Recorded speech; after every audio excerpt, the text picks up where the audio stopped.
Hey everybody, this is Minion Soldier, and this is the Piracy Show. Now, normally today it would be dealing with questions, comments, and concerns, as always.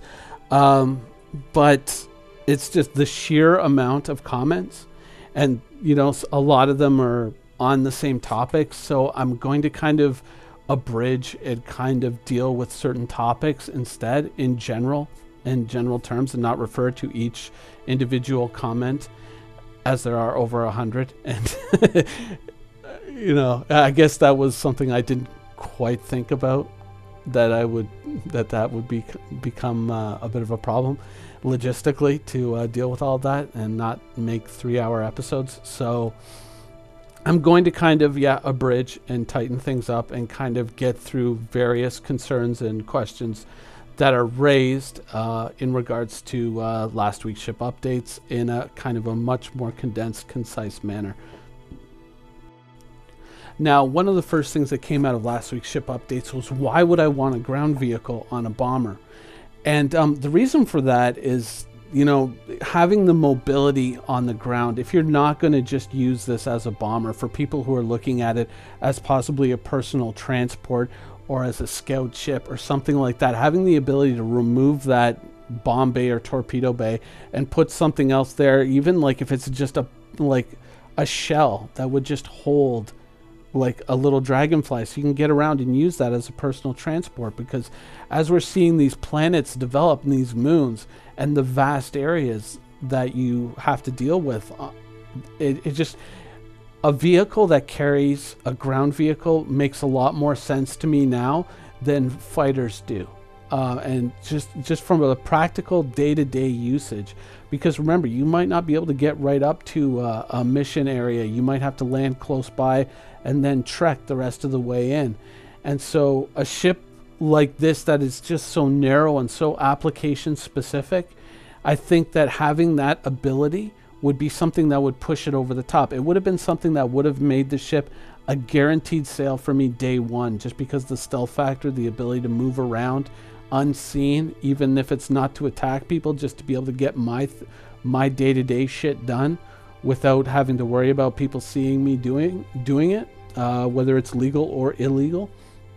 I think that and a ground transport would have been something that would have pushed the ship over the top, especially considering its very narrow application. So that's kind of why I wanted, the option.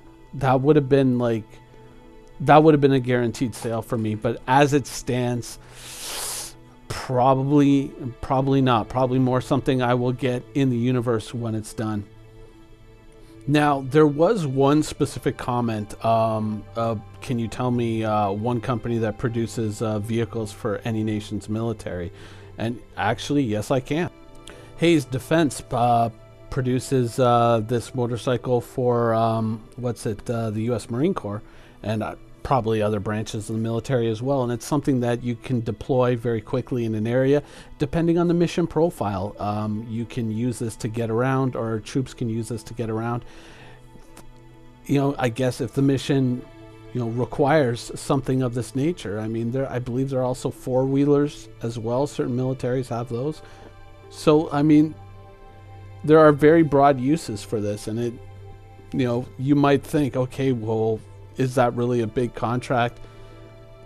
Probably not, but there are still definitely situations where you might need something like this, and I've definitely discussed in Star Citizen the day-to-day applications of a vehicle like that, and so I think it is something valuable and something to be considered moving forward, as a lot of people have kind of bought a fighter, but now are starting to think, oh God, now I'm gonna have to get around on a planet, and that's kind of where that idea comes from.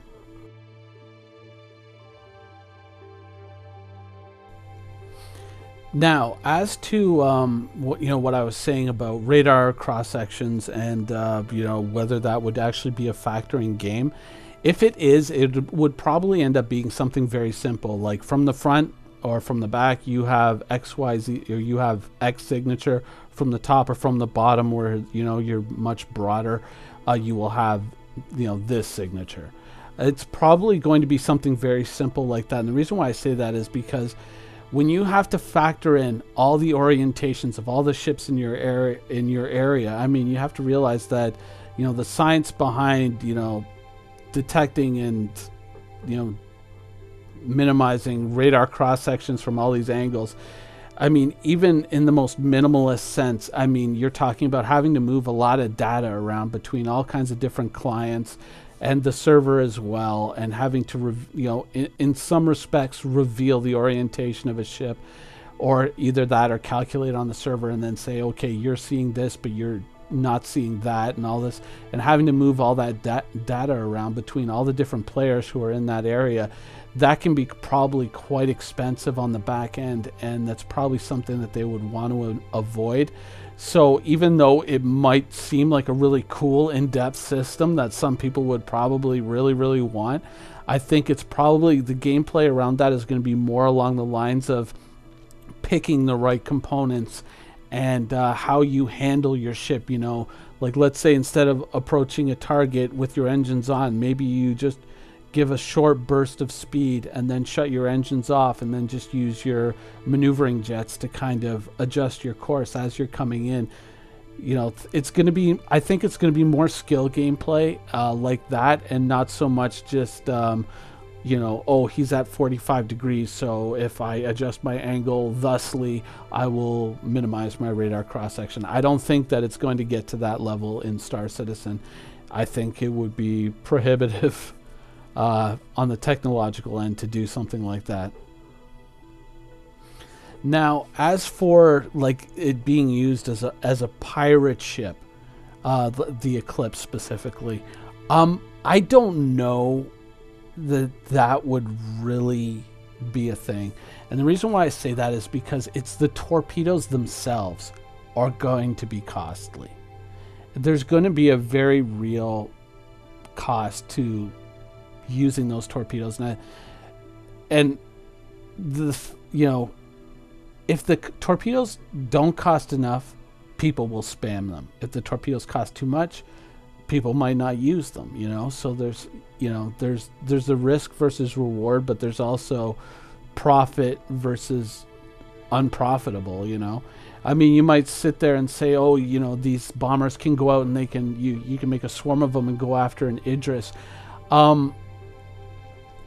I don't know that would in the end be the use, because in the end you're blowing up a military ship, so unless you have reclaimers on hand to like salvage whatever remains of that ship to mitigate the expense of using those torpedoes, I don't know if that would actually be profitable, because if it is, it would kind of incentivize that type of behavior.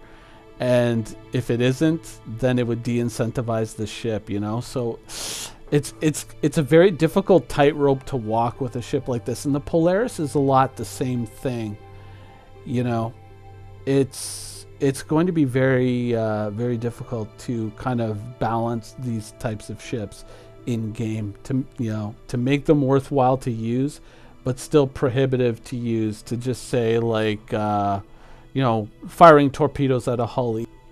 Let's say you fire torpedoes at a hull E with the ship, and your intention is piracy. Is enough going to survive that explosion to make it worth using the torpedoes? Not just to recoup the expense of the torpedoes, but to also make money at the same time, and make enough money that that type of activity would be worthwhile. That, you know, if it's too cheap, then that might over-incentivize that type of behavior. But then on the other end of it, if you're firing torpedoes at, say, an Idris, are you going to get enough damage out of those torpedoes to justify, you know, the expenditure that you're going through to try and destroy that Idris? You know, that's a very, very difficult tightrope to walk. And, you know, there was also another comment about, you know, Idrises and anti-missile or anti-torpedo point defense systems. That is totally going to be a thing. It is going to be a thing in the game. Do I say that because CIG has said that, or do I recall a direct statement of that being a thing? No, I'm saying it because logically it has to be a thing. Because if it isn't, if there aren't anti-torpedo and like these high-end missiles, ship systems in game beyond just flares and chaff, this game would end up, from the large ship perspective, this game would be ruled by Polaris's, the Eclipse, and other bombers like it, the Retaliator or the Harbinger. And I think the Gladiator as well. I mean, those ships would just rule this game because they could just drop bombs on your mom and it wouldn't fucking matter. You'd be like, oh, we've got an Idris, we've got a Javelin. It doesn't matter. 50 torpedoes come in, boom, it's gone. And you might say, well, it cost them a lot of money. But yeah, it probably didn't cost them as much as you spent on that Javelin or on that Idris, right? And so you kind of gotta realize that that in and of itself necessitates there being some kind of point defense system, anti-torpedo system. And then now to balance that against the expense of the torpedoes, you see how layered it becomes and how difficult it is going to be to really balance this. And so, you can't just make a guaranteed, oh, this is going to be awesome and all my torpedoes are going to hit and it's just going to be chaos. I'm going to love it. It's not going to be that, It's going to be, there's going to be a lot of heavy skill shot type gameplay involved in this. And so it's not going to be like a devastating all around weapon. There's going to be anti-torpedo systems and, justifying expense versus, what you hope to gain out of firing those torpedoes. That's going to be the real big question for owners of this ship in the future. Now, also, there were a lot of comments in regards to is this a $275 JPEG? Is this $275 worth of ship? For me, I like the ship. I like the way it's designed. I like the way it's built. I like the way it's thought out. I do. I am very impressed with this, especially considering the last two offerings. This has really been like, wow, this is really great. Would I spend $275 on it? No, because even though I'm very impressed by it. I like it. It's not $275. It's too narrow of an application for me. Once again, had it had a ground vehicle, that might have pushed it over the top, or had the ability to deploy a ground vehicle, that might have pushed it over the top. Just for convenience, for getting around, because then I wouldn't just be stuck using it as a bomber. I could use it as a personal transport. Because remember, this is just a one-man ship, if I could have used it to get around and do missions on the ground and stuff like that with, and kind of be all secrety and stealthy and cool like that, then yeah, that would have been something that would have really brought it into contention. But I think after the hype died off, and after the hype died off in my hippocampus, I was just like, you know what? No, I'll get it in game, but I won't spend money for it. It's cool, it's great, it's fantastic. I have no real, I don't have any real negative things to say about this ship. But at the same time, it's not enough for me to spend that kind of money on it. It's in my honest opinion, because there's so many unknowns with torpedoes and how that all is going to play out and where that all, where those dice are going to land. This to me is a $200 ship, not a $275 ship. That's where my opinion of its pricing. This is a $200 ship. It is a fantastic ship, but it is not a $275 ship. For $275, it has to be able to do more than shoot torpedoes and be stealthy. It needs some other bells and whistles. Now, there were also some comments about me editorializing and just saying, yeah, please do. Some of it kind of seemed to be like, it wasn't obviously directed in a certain direction, but in a general direction, referring to people towing the party line and stuff like that.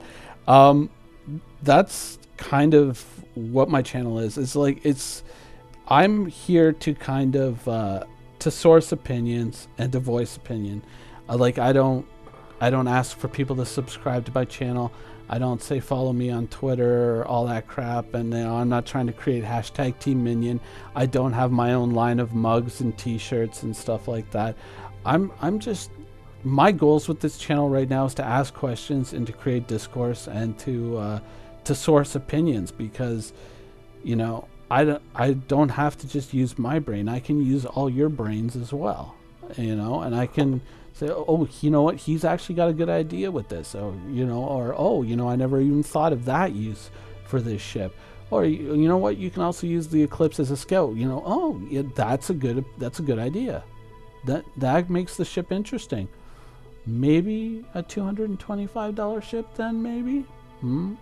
It's stuff like that. That's kind of why this channel is here. Now, I do want to do more with it, but the game is not currently in a state that supports that. But we'll see when we get there.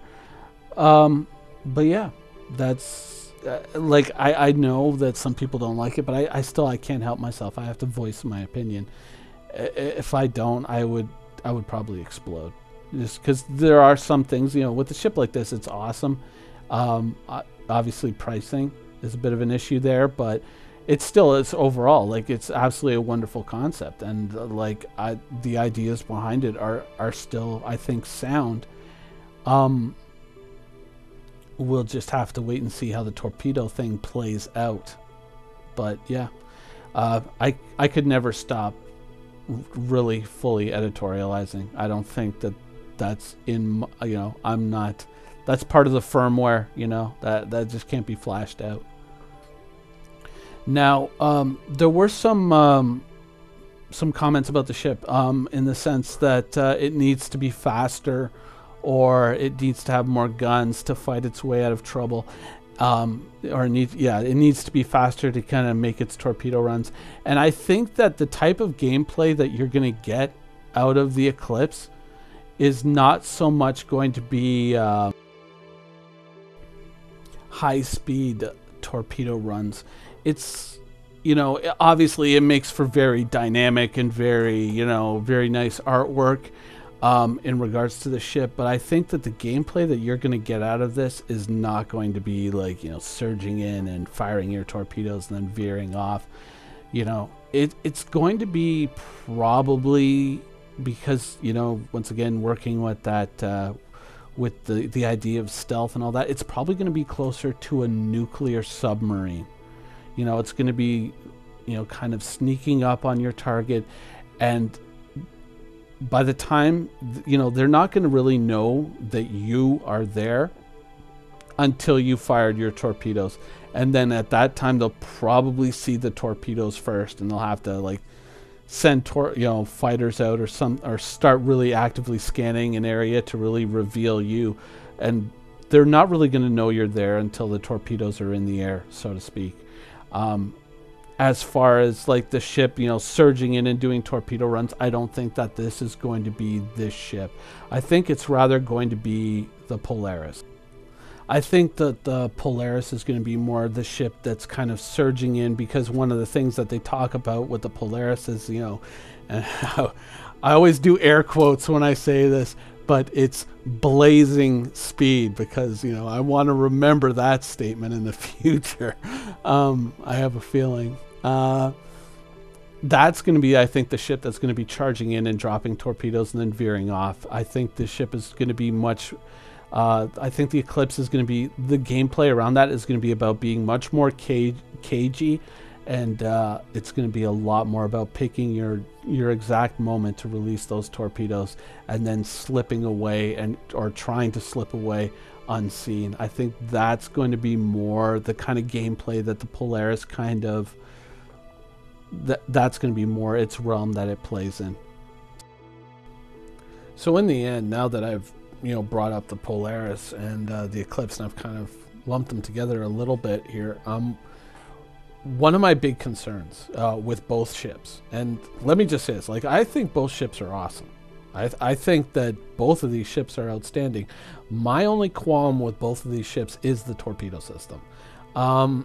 And not because, you know, like, oh, it's going to be OP, or oh, it's going to be underpowered and it's going to cost too much. With, you know, with the Eclipse, I can somewhat see it. You know, I can somewhat see, you know, its purpose and its existence, and I'm okay with it. But when, you know, I talk about the Polaris and when I talk about the torpedoes, that has always been a particular concern of mine. Is that realizing the torpedoes, to make them, you know, valuable and to make them useful, while at the same time making them balanced, is going to be such a difficult balancing act for CIG in the future. It's not to say a negative thing about the ship. It's to say that torpedoes are such a difficult balancing act. Whereas if you use something like guns, it's more of a skill shot. So it's more about players learning how to use it properly and using it as you intend for it to be used. I think it's a lot easier to balance a skill shot than it is to balance a fire and forget weapon. You know, and with so many things, with just the cost of torpedoes and all of that, versus the effect and the value of the effect that you're going to get from those torpedoes, I think that's going to be a very difficult thing for CIG to balance in the future. So that's just, you know, that's just an area of, like, not, I don't want to say, well, I guess, yeah, concern. You know, just an area of concern, like, that is going to be, I think, the real test for these ships going forward, is how they're going to balance those torpedo systems. Now, there was also some discussion about the shields on the Eclipse, and being 2 times size 1 shields, I believe. I think, you know, people feeling that's insufficient to defend the ship. I think that the real value, the real defense of the ship, is in overall the passive stealth ability, the ability to move around unseen. That is going to be your defense. It's going to be very much balanced around your ability to, you know, kind of manipulate your signature and keep your signature low, and then knowing the right time to get in, shoot, and then get out. And that's, I think, going to be the real value of the ship. You know, you might say, well, the shields might not be that important if you can engage beyond visual range. And that's, once again, that's a torpedo balance point. I think that, you know, that is going to be, you know, something that they're going to have to work out in the future, as to whether or not you can fire these from beyond visual range. Like, let's say you have somebody relaying information, targeting information to you. Yeah, we'll have to wait and see how that all balances out, because that's something that could, you know, one, that would be awesome to have that kind of layering and to have that kind of sophisticated gameplay. But you have to remember that as much as we might want deep and sophisticated systems, there might be a lot of people out there who don't, you know, who want more of a straightforward game. And that's something that is broad across a lot of different video games. And sometimes when you have something, even if it's, you know, something that's so strong, even if it's heavy on skill requirements, the people who go out and, you know, develop those skills, you know, might end up being something of a niche, and the broader audience might not, you know, respect or accept that. And, you know, there can be repercussions in situations like that. Hello, rogues? What? Nothing. So in the end, when you're looking at an Eclipse and you're starting to think about, you know, okay, there's all these questions out here, and what, you know, shouldn't I? Realistically, you know, like, you might look at it and you say, okay, it's gonna, I'm gonna be doing stealth attacks, it's gonna be awesome, blah blah blah. But how many days a week do you really think you're gonna be doing stealth attacks? You know, how many days a week do you really think that you're going to be dropping those torpedoes on people and actually making money doing it? And the truth is, probably not that many. Maybe one day a week, maybe on a Saturday fleet op or something like that. And so where should you really put your money? And for me, day in, day out, where's your real money going to be made in Star Citizen? You know, what's going to be your real money maker in the game? And I think that's where the ships like, you know, the Reclaimer, or just straight up combat ships that are just are more resilient and more reliable and more general purpose. I think those are going to be really, like, if you're out to spend a bunch of money on one ship, those are the ships that you should be looking at.